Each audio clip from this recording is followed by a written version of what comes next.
Hello and welcome back to the channel. On this video, I'm going to talk about all of the books that I read in the month of May 2025, and there were quite a few. So I'm gonna go ahead and dive in.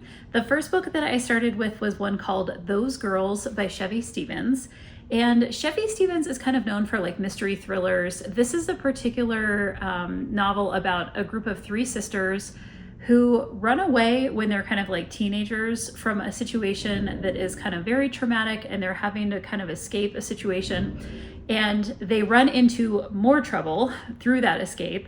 They escape that, and then they're coming into adulthood, and when they are adults, one of them is kind of missing, and they're trying to kind of figure out what happened and how it's tied back to this thing that they experienced when they were teenagers. I really like Chevy Stevens' work. I think she does a really interesting job with like unique premises, and this is one that I enjoyed as well. After that, I picked up a book called The Rose Bargain by Sasha Payton Smith. And you might describe this book as kind of a mix between like The Bachelor and Bridgerton and like Faye.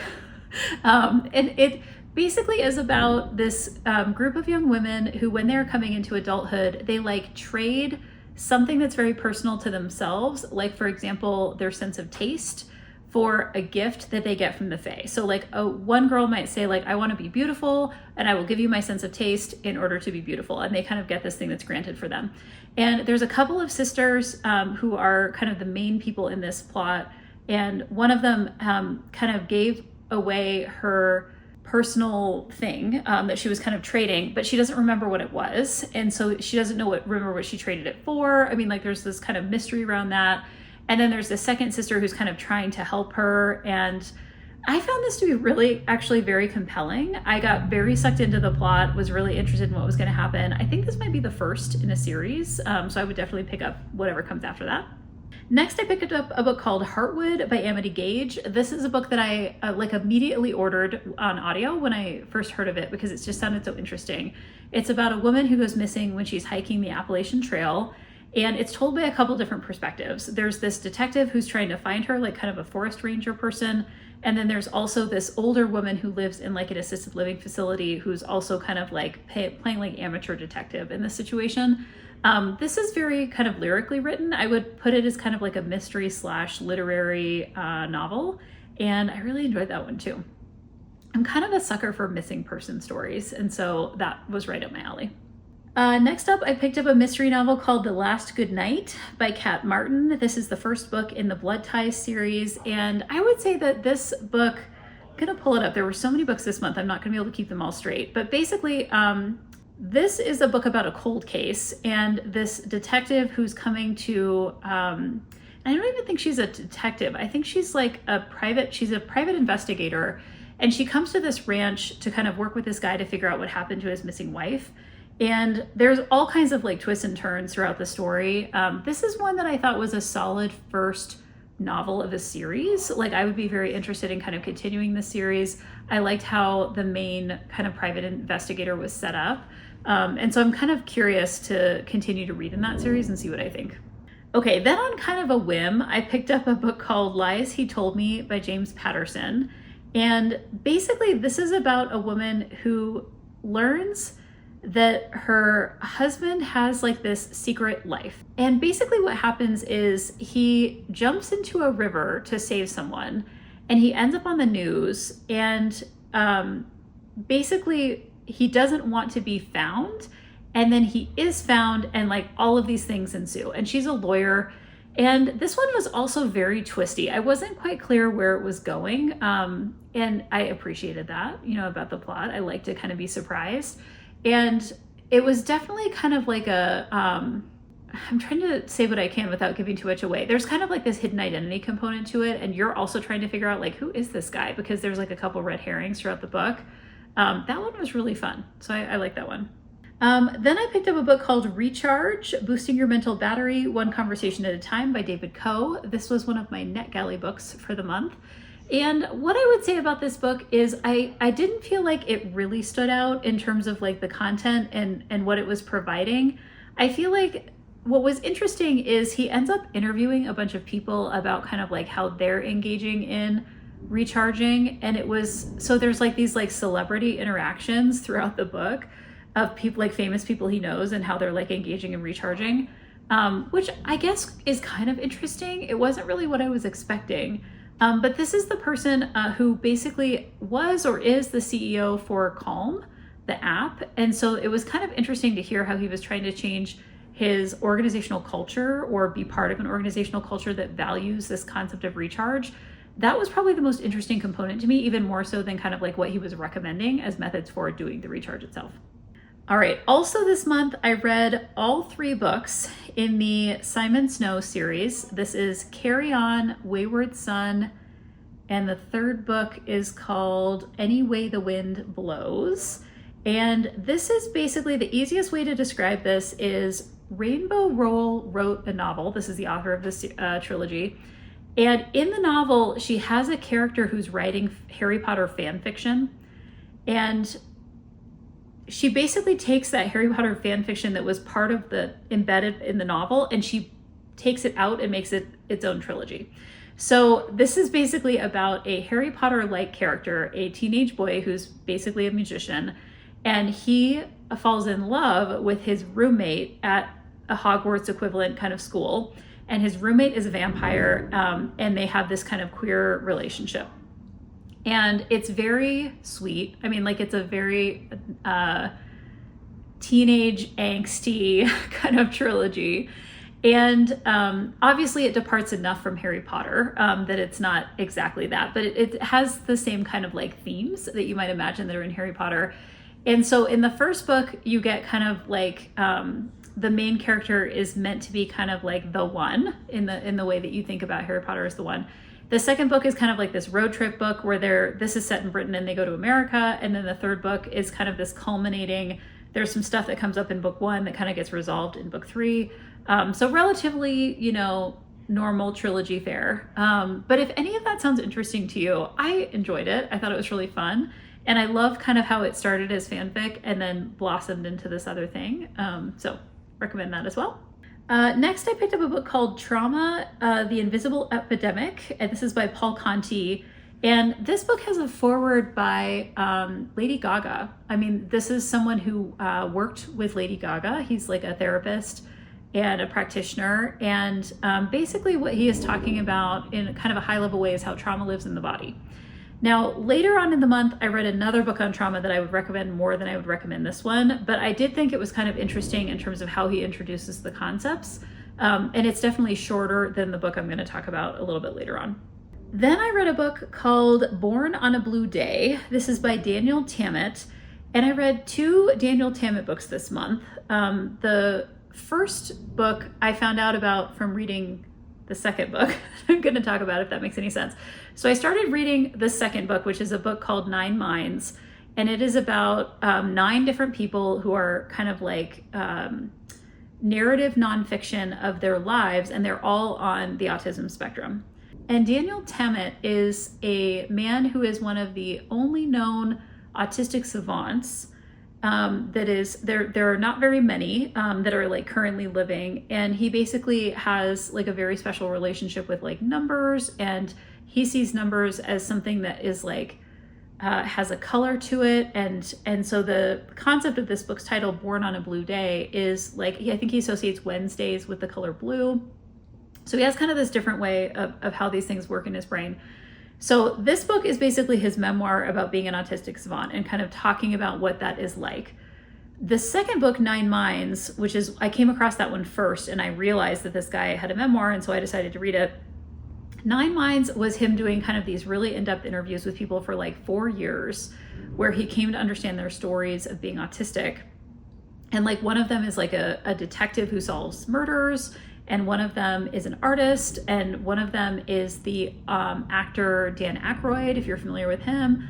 And so there's all these different kind of personalities, and he's basically trying to represent like how autism can look really different across different people's lives. So I read both of those books this month, found them really interesting. Then I read Bill Bryson's The Body, A Guide for Occupants. And this is a book that I rated 5 stars for the research alone. I loved what Bill Bryson brought into this book in terms of like random facts about the body. It is actually a pretty good overview of like what is going on in all these different systems of the body.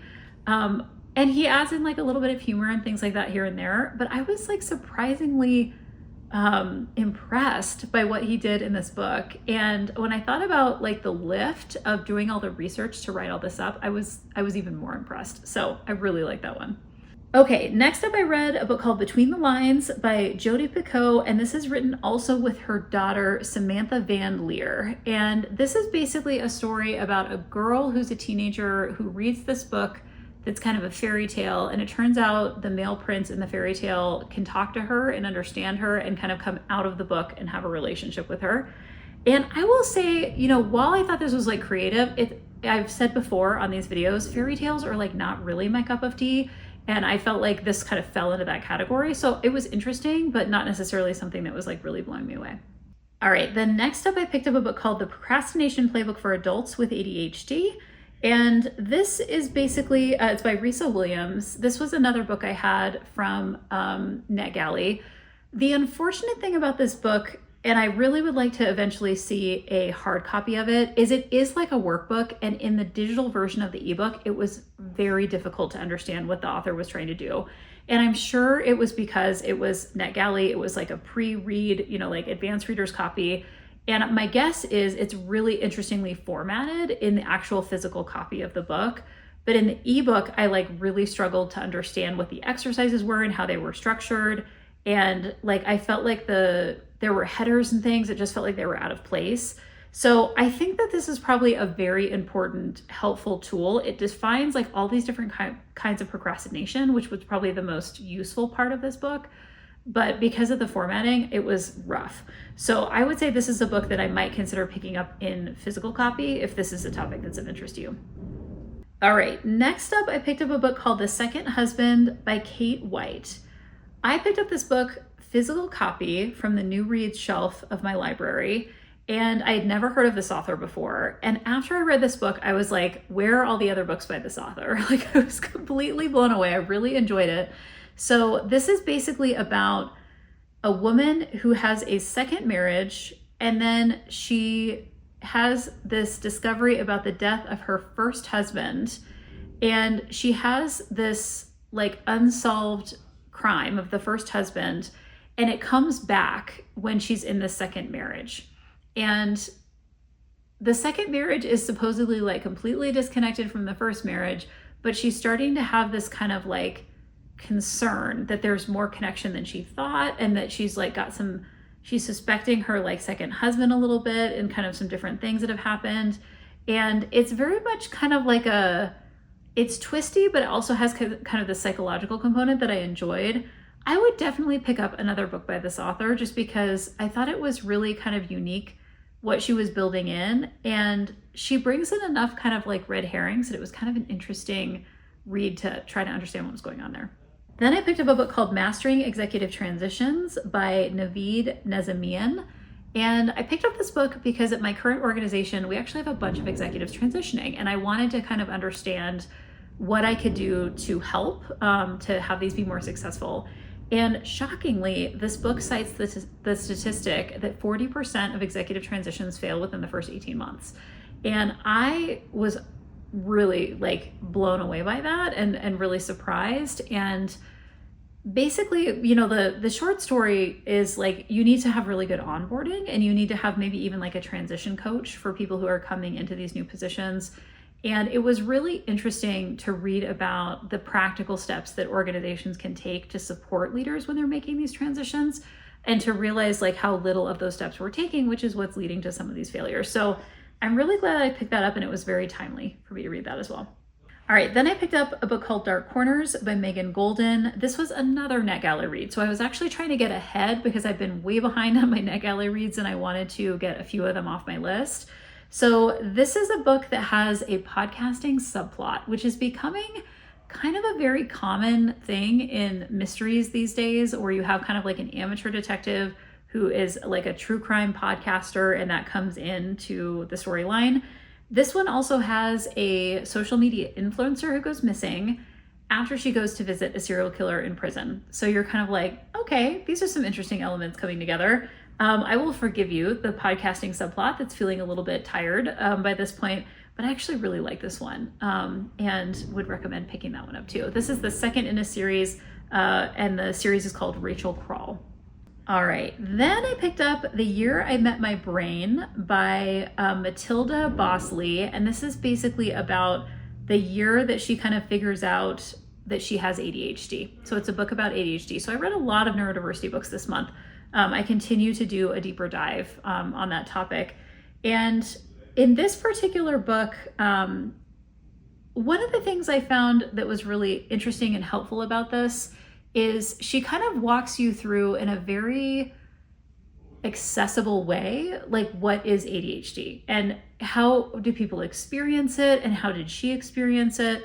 But it kind of like breaks down some of what you can expect to experience if you're diagnosed with this, or if you're like just realizing for the first time that you're kind of challenged in this particular area. And it's kind of the way she's kind of framed it is it's the guide that she wished she had. And I found it to be incredibly helpful from two perspectives. One is her personal story, which I think a lot of books on neurodiversity are kind of a blend of typically like the science and then someone's personal story. And then also how she gives kind of like tips and strategies as she's going throughout, which is also a very common thing that you'll see in these kinds of books. So can recommend that one. Then I went straight into another book on neurodiversity called Off the Spectrum, Why the Science of Autism Has Failed Women and Girls by Gina Rapon.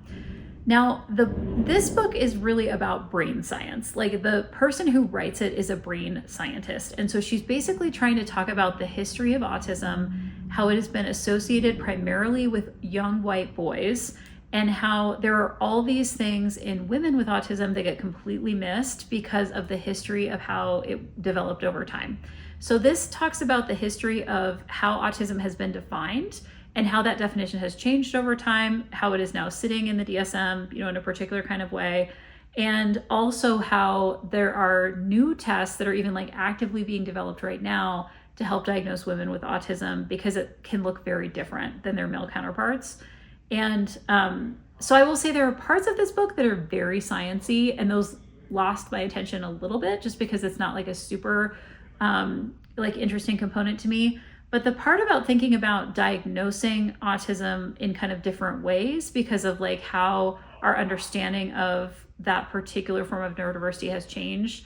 I've seen some of that in the ADHD literature as well, that basically says like gender is a very important dynamic with how this shows up in the world. And sometimes it gets misdiagnosed or just completely missed because of gender. So that was one that I would recommend picking up. And I would kind of work my way through the brain science if that's not something you're super interested in, because there's some other stuff there that's really interesting. Okay, next up I picked up Sweetheart. This is the second book in the Archie and Gretchen series by Chelsea Cain.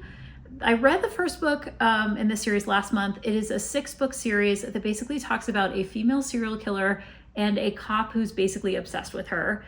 And in the series, like she is caught, she escapes, like they have this really honestly like damaged relationship with each other. And so this was basically the second installment. I also got to the third book in the series this past month, and it is called Evil at Heart. And the other piece of this series that's kind of fun is there's this like reporter side character who comes in, and it also takes place in Portland, which I grew up in that area in Oregon. And so it has some kind of like fun elements there too.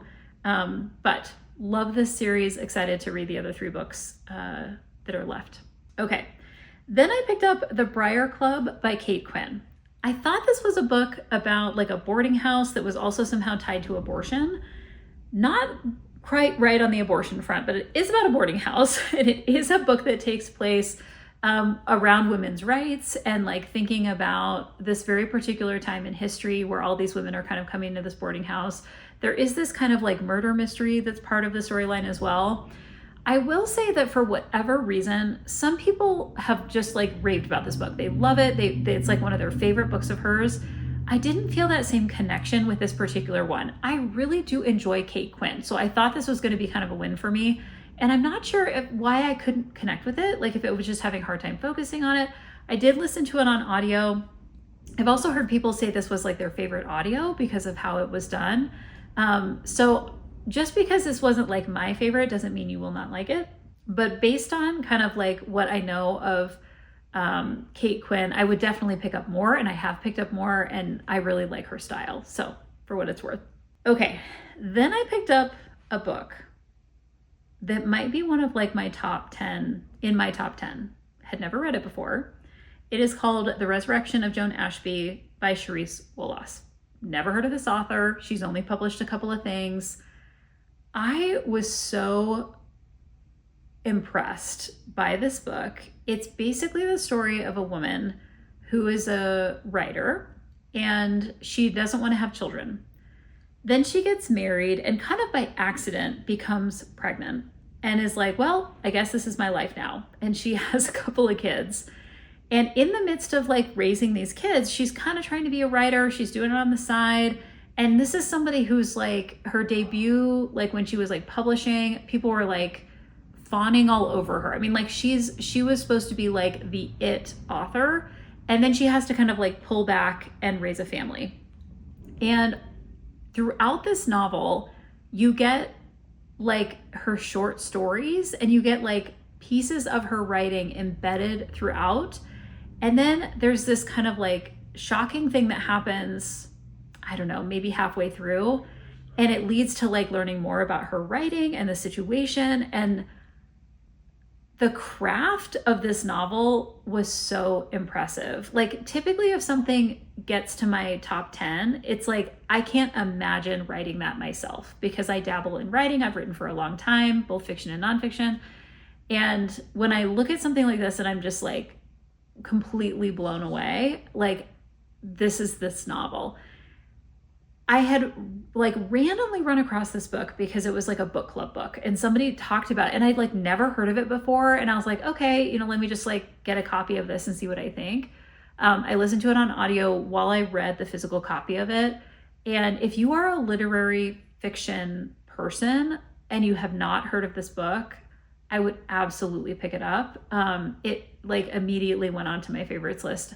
I would probably read this book again as well, just because there's so many layers to it. It was really, really good. So highly, highly recommend that one. Okay, then I picked up Wool by Hugh Howey. It is the first book in the Silo series, which was made into a television show on Apple TV+. And I wanted to watch the television show, but first I wanted to read the book. And basically, as it implies by the Silo series title, is about people who live in a silo. It's kind of a dystopian novel about kind of like people who are stuck in this silo and they can't leave the silo. And if they leave the silo, they die. And they've had to set up kind of this city within the silo, which has its own like police station and, you know, various groups of people who are working there. And there's a lot of mystery that's like surrounding what got them there. Why can't they leave? You know, like, and then there are people who are, there's like mysteries happening within the silo that are being solved. Kind of a lengthy book. Listen to it on audio. By the end, I was kind of like, okay, where is this going? But there's a really fun reveal that happens partway through the book that kind of keeps you motivated to understand what's going on. I'm not sure I'm going to continue to read other books in this series, but I will say that I am excited and glad that I read this before I'm going to try out the television series, just so I can kind of compare them. Whenever there's an adaptation, I always like to read the book first, so I'm going to check that out soon. All right, then on kind of a whim, I picked up a book called Bibliophobia by Sarah Chihaya, and I think I came across this as like a random recommendation on Goodreads. It's very short. It's basically this woman's memoir about phobia and like books and writing. And she's at one point like a PhD student trying to finish her dissertation. And then she's trying to write a book and she's like a faculty member. And she's talking about like her relationship with mental illness and like depression and her relationship with books and writing. This was one that I found to be really interesting in terms of just like how it was structured and how she was telling this like memoir of a story. I don't know that I was like, I mean, it's hard to be kind of like sucked into something like this, but I did think it was beautifully written. And it made me think like, this is the kind of person that would be like interesting to take to dinner and like have a dinner conversation with. So if any of that sounds interesting to you, you might pick that one up.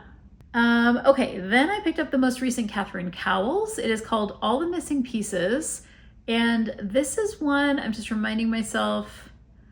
Okay, this is about a woman who is also a podcaster, true crime. This is obviously a thing.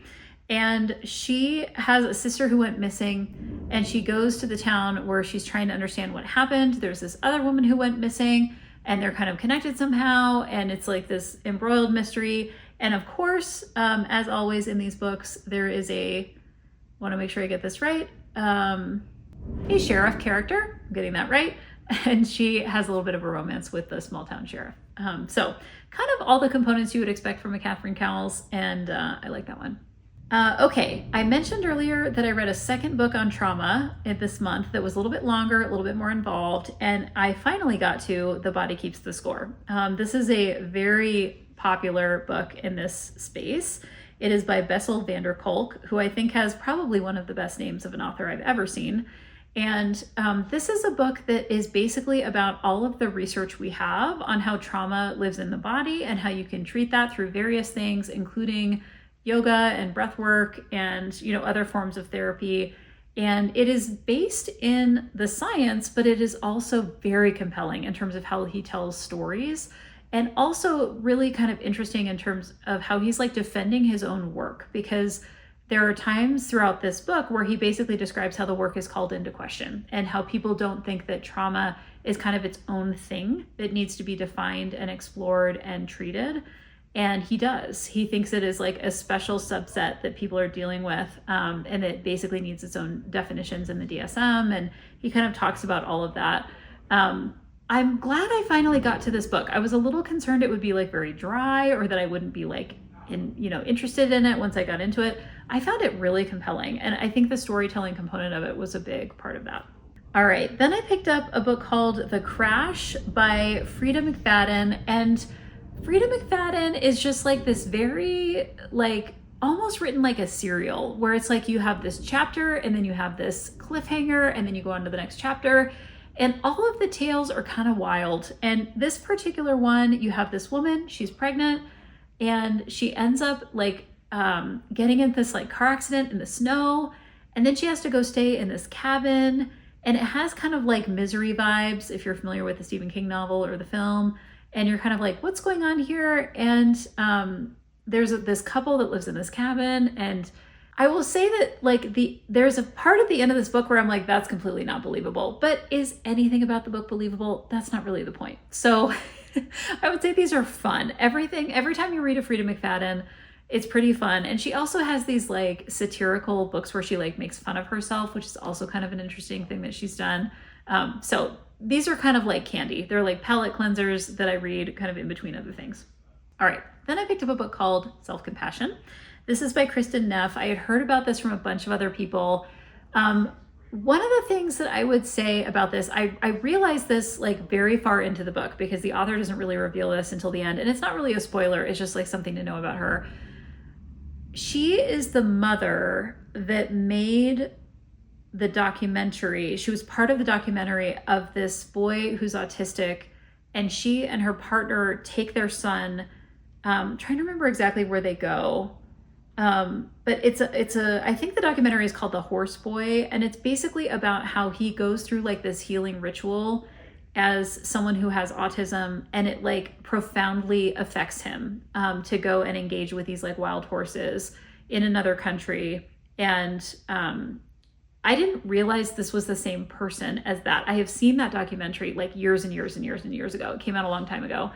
And there was also a book associated with it as well. And the thing that I found interesting about this particular book is the author gives several examples of her own experiences and how she has to have self-compassion around her own experiences. And there are several components of self-compassion that are kind of rooted in the literature, but also rooted in her own experiences. And I found myself throughout this book, I'm just going to be completely honest, not able to practice self-compassion for the author, because she was saying some things that I was like, I'm kind of judging you because you're doing these things. And I don't necessarily feel good about myself because of that. I'm just going to acknowledge it. But like there were certain things that she brought into this book in her own experience that were just kind of personal triggers for me.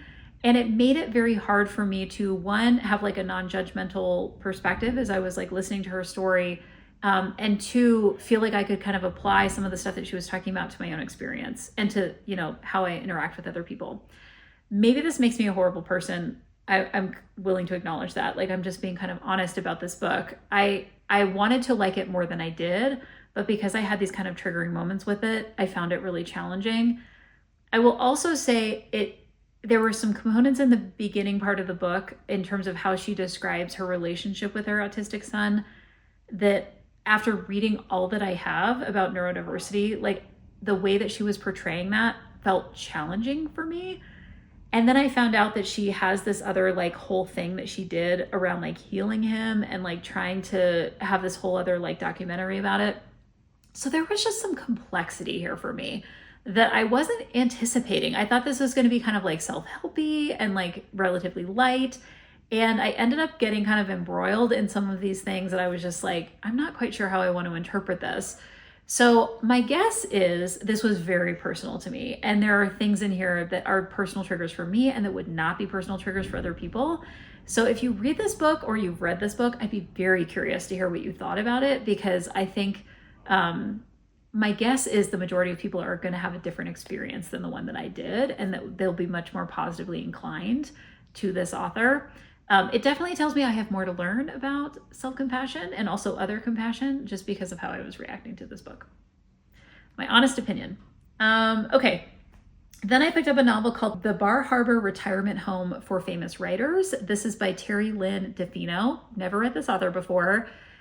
This is basically about a bunch of famous writers who go into a retirement home and they interact with each other. And there's like editors there and other people from like the publishing world. And this retirement home basically has a rule that these are the only kinds of people who can live there.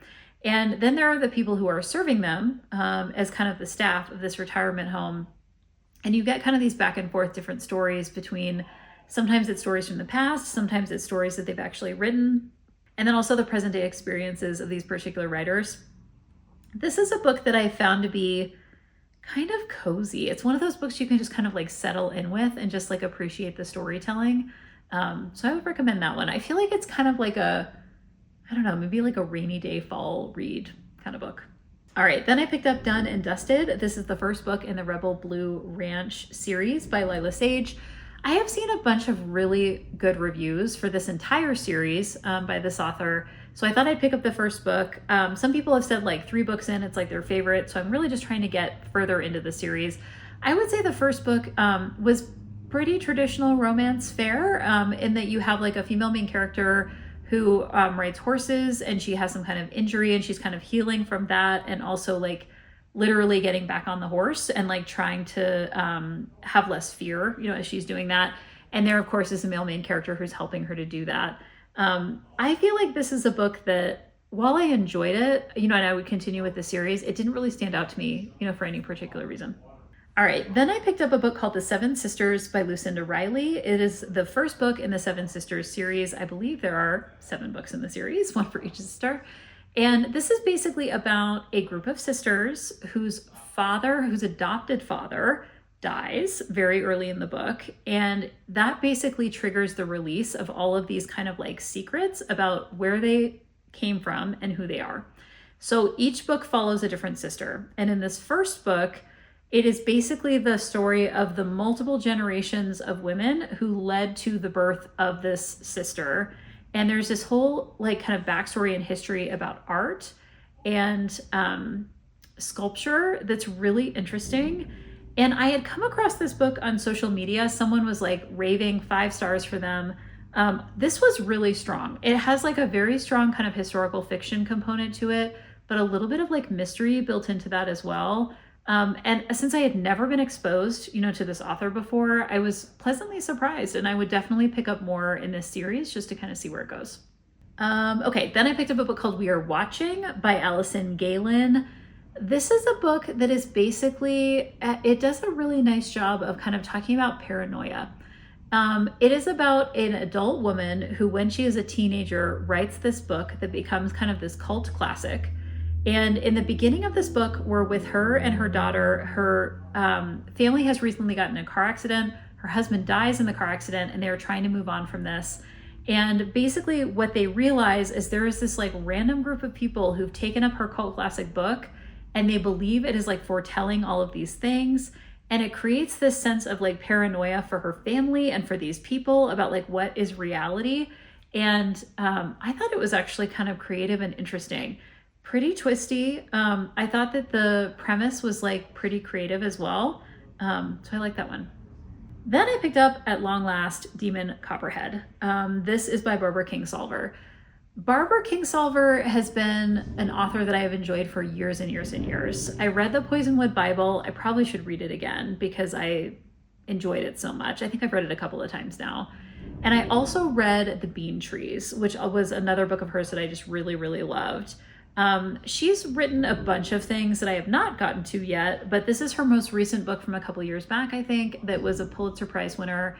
And it is basically the retelling of David Copperfield by Dickens, set in Appalachia in modern times. I don't want to sound pretentious, but I don't know how else to describe this. So as an English major in my undergrad, of course I read Dickens. Like I think I might have even read Dickens in high school. And Dickens, if you've never read Dickens, this is what sounds kind of pretentious. Like Dickens has a very specific tone. Like it's very descriptive. And because Dickens wrote as like a serial writer where he was like trying to stretch out the narrative because he could get paid more, it has like a very specific thing about it. And when I started listening to this book and reading this book, I was like, this is Dickensian. Like it was, I don't know what I was expecting. I'd kind of heard that she was like, cribbing off of David Copperfield. And yes, there are like plot points that are tied to it, but she's also somehow captured this like very Dickensian tone and way of writing that is not like her other work. And I was just kind of like taken aback by that. I wasn't expecting that part. And it just kind of like it's almost like a lilt to it that you can kind of hear in the writing. So I'm sure that sounds very pretentious, but basically if you read Dickens and you read this book, you will see some kind of overlap that I don't even know how to describe. And I just wasn't expecting that. And it was actually a really pleasant surprise, and I enjoyed it because I enjoy Dickens. And yeah, so that one was really fun, and I'm glad I put it on my list for this month. All right, then I read a book called The Death of Us by Abigail Dean. Abigail Dean, I think her first book, I think she's only written 2. The other book I'm aware of that she's written is called Girl A. And it's basically about this girl who escapes from this home where she and her siblings are being held captive by their parents. And it's one of those kind of like nightmare situations where they're like in cages or they're tied up, and then they somehow escape, and you realize that they've been in this home trapped, and they're, malnourished, and, all these kinds of things. And so this was her first book, was about Girl A who got out of that situation, and it's kind of like this like suspense thriller.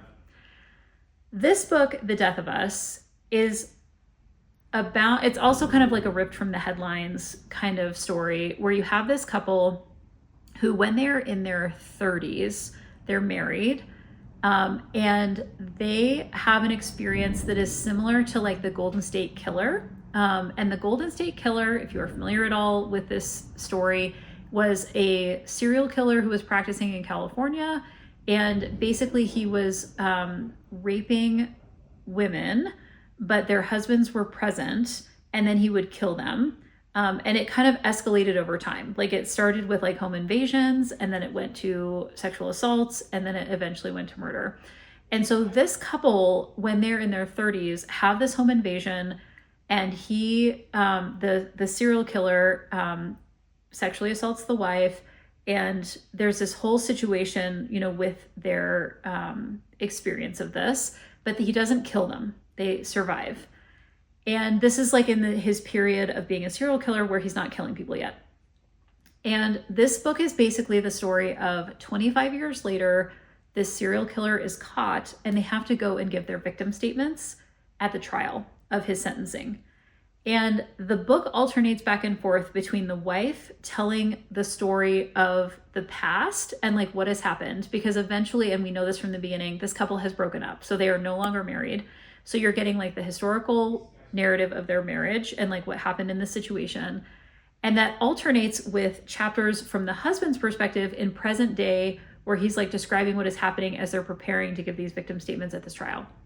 Wow. Like, I mean, this is just pretty incredible content to try to like deal with, in the same way that I would say Girl A was kind of like you're taking on like a pretty hefty project to try to articulate that. And when I read through this, like part of what I was thinking was there were so many ways that she could have done this, you know, in terms of how she was like crafting the plot and like thinking about how all these things are intertwined. And I also found this to be incredibly impressive in terms of just how she brought in kind of this like emotional resonance of this situation. And there's like multiple victims giving statements, you know, at this particular trial, and they're all kind of interwoven in these different ways. It just gave like a different way of thinking about that particular set of crimes from the Golden State Killer. And it's not meant to be directly tied to it. It's just kind of reminiscent of it. But it was also, I think, just a really powerful way of talking about something that's kind of like a mystery, but it's less about kind of solving the crime and more about like the characters and how they're experiencing it in any given time. Kind of hard to describe, but very good. A little bit dark, as you can imagine. And I would definitely pick up another book by this author. I have really enjoyed the first two that I've read. All right, then I picked up a book called Exciting Times by, I think it's pronounced Nisi Dolan. This is an author, so I mentioned earlier that I read the book called Nine Minds, which was about the 9 different people who have autism. This is one of the women who was profiled in that book. And so she is a real life novelist. She's written a couple of books now, and I had never heard of her. And so I thought, okay, I'll pick this up. This is basically about a woman who is from Ireland, who's an expat who goes to Hong Kong, and she's like a tutor there. Basically, she teaches English, and she's kind of torn between this like love triangle between this male partner that she has, who's not really a boyfriend, but like I think they even live together at one point, and then this woman that she meets, and she's trying to kind of like figure out her sexuality, figure out these relationships. And so I would say like the book wasn't like really up my alley in terms of just kind of, it was, I would say, relatively short literary fiction, definitely some interesting themes. I'm glad I picked it up because I never would have heard about this if I hadn't read that other book, and it kind of took me down this interesting rabbit hole. But I don't know that I would pick up another book by this author. Like the style of it wasn't really necessarily connecting with me all that much. Okay, just a few more. Then I read a book called Not in Love by Ali Hazelwood. This is the first book in the Not in Love series. The second book, which I think is called Problematic Summer Romance, literally just came out as I record this like 2 days ago.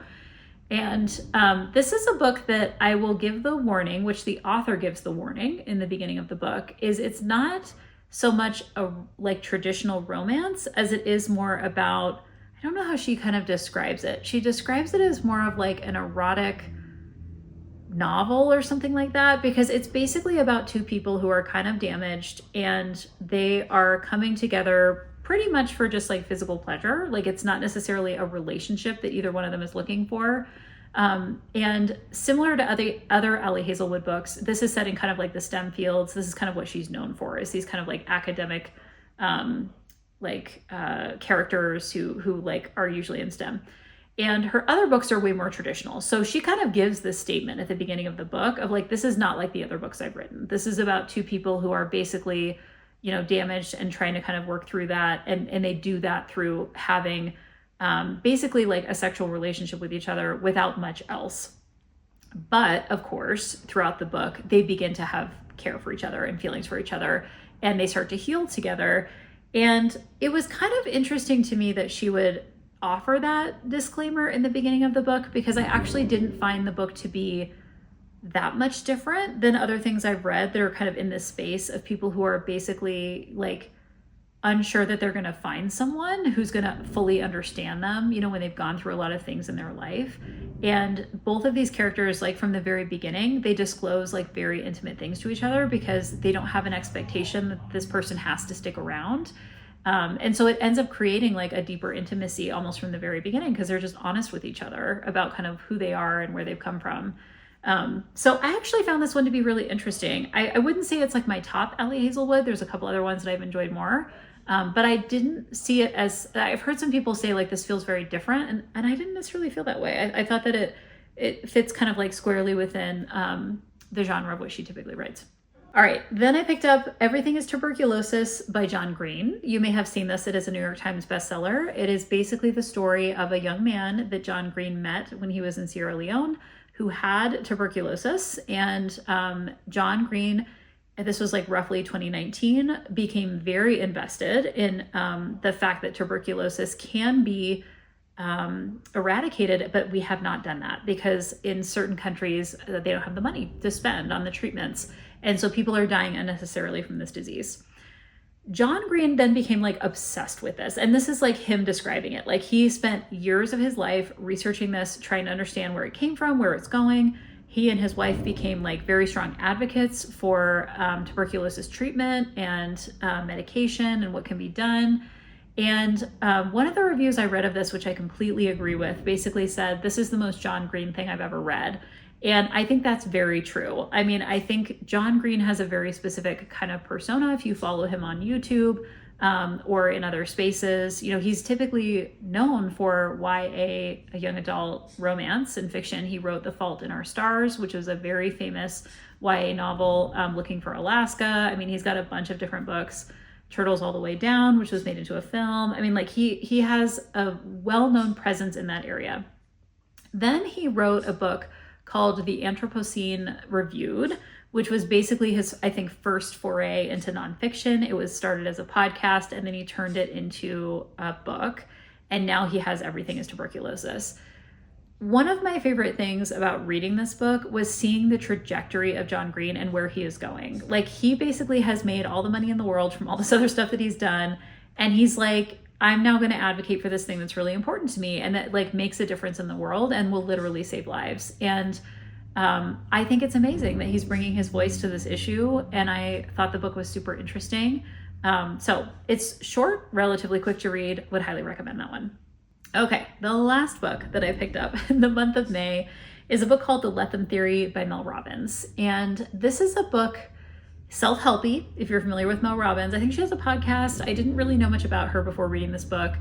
This book, although it never mentions Buddhism, reminds me a lot of Buddhist practice in that it's basically saying, do not cause your own suffering. Like, and when you kind of put your attention too much on other people and things you cannot control that other people are doing, you are basically causing suffering for yourself. And you need to kind of let go of that and just let them, as the title implies, like let them do what they're going to do.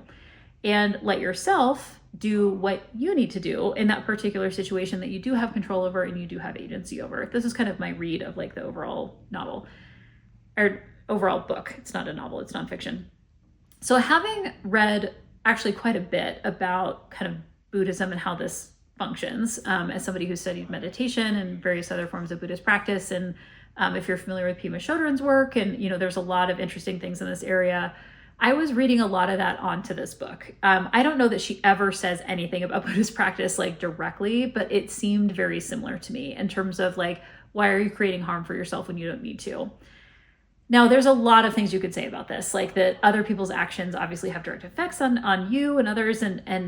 But I will say there are certain situations in my life right now when I read this book and I thought this is a helpful message for me to hear, because there are boundaries around what we can control and what other people control. And it kind of reminds me a little bit about the literature and emotional agility, which is basically saying like, you can't necessarily prevent a situation from happening, but you can control your reaction to that situation and how you kind of like emotionally engage with that situation. And this was also kind of like along those same lines. So I feel like the Let Them theory was like drawing off of a lot of other things that I've encountered in the past. It doesn't reference any of those things. She kind of presents this as like her new thing that she came up with. And actually it's something that like her daughter says to her at one point, and it like really sticks with her.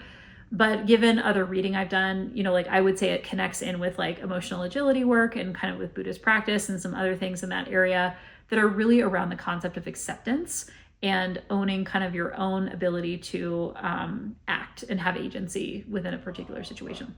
So those are all the books that I read in the month of May. A lot of really good ones in there that just completely blew me away, surprised me, became some of my favorite books, you know, of all time. I mean, like, how do you even say that about any particular book that you've read? But here we are. And I hope that there's something that you found in that stack that you might want to check out as well. I will have my June TBR video up shortly if you want to see what I'm going to be reading in this next month. And until then, happy reading.